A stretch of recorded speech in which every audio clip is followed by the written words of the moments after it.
we got college football to start the night, and we've got a team that we said we were not going to talk again.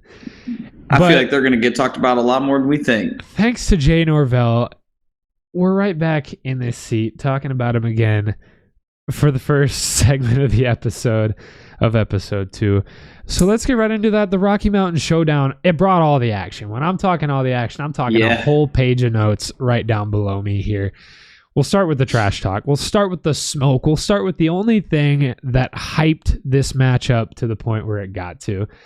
And that's, the comments made by Jay Norvell about the hat and the sunglasses, addressing the adults. He wanted all the smoke. He wanted all the smoke, and he brought it. I'm not talking interviews. He wasn't backing down. He didn't care that it was Coach Prime on the other side. He didn't care. His team brought it in game, and they brought it well. That was a heck of a game. Star-studded game, and I'm not talking the players on the field. I'm talking that packed, tiny Colorado sideline. Colorado, please do some stadium renovations. Figure it out. If Lil Wayne can't fit on your sideline, you got problems. You got Lil Wayne walking the team out. That was really goofy. Kind of lit. Really it was kind of lit, though. You got Offset there. You've got Kyle Lowry. We got a whole Chauncey Billups. We got Chauncey Billups there. We got The Rock introducing the team, I guess. We got The Rock trash talking Jay Norvell. Wait, is it because he's The Rock and it was in Boulder? I think we're thinking a little too deep there. But either way, I actually just thought of that. I feel kind of smart. Star-studded game, but that's not what matters. We're talking football here. What a game! What a game! Yeah. Colorado kind of laid an egg, though. Laid an egg. Colorado State came out and they smacked him. Smacked him a good bit. They played physical. They played tough. They played fast. They did everything. They did everything very well. Colorado opened this game as a 24. I think a 20. They might have opened as a 28. They might have closed at a 24 to 24.5 point favorite. Yeah. So Vegas knew something, dude. That spread closed by 4 points. Anyway, either way, really far spread to go into double overtime in this game. But we'll talk about the significance of that here in a minute. Let's talk Shedeur Sanders' stats first, which apparently is just going to be a theme. First half stats, not great. 12 for 15, 54 yards, a touchdown, and an interception. Not bad. At least he was accurate. Well, he was accurate, but he had the one interception. he was accurate to a degree. That interception was on a double tip, to be fair. Yeah. First half, you're thinking this is going to be a dud of a game. And it didn't turn out to be when you look at that second half. 26 for 32, 294 yards, 3 touchdowns. That's a Heisman game in and of itself, just in the second half. He had the best half. Like his second half was better than a lot of college football players' entire games, entire seasons. That's true. To this point, his second half was better than Brady Cook's performance against Kansas State, but we'll get to that too. Either way, scoring wise, Colorado in that first half, they didn't score a touchdown other than their fumble recovery for a touchdown. Or no, pick six. That was Shiloh pick Sanders. Six. Pick six for touchdowns. Disrespected Shiloh last week. He shuts you up. And he had a heck of a week. Yeah, a very good game. But either way, did not score on their first 6 offensive possessions. Did not score a touchdown on their first 6 offensive possessions.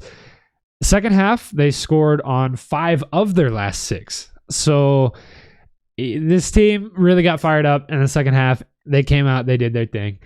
They finally showed up. Took 2 overtimes, but you got the job done. You're 3-0. That's what matters. Penalties were huge in this game. You knew it was going to be dirty. You knew it was going to be dirty.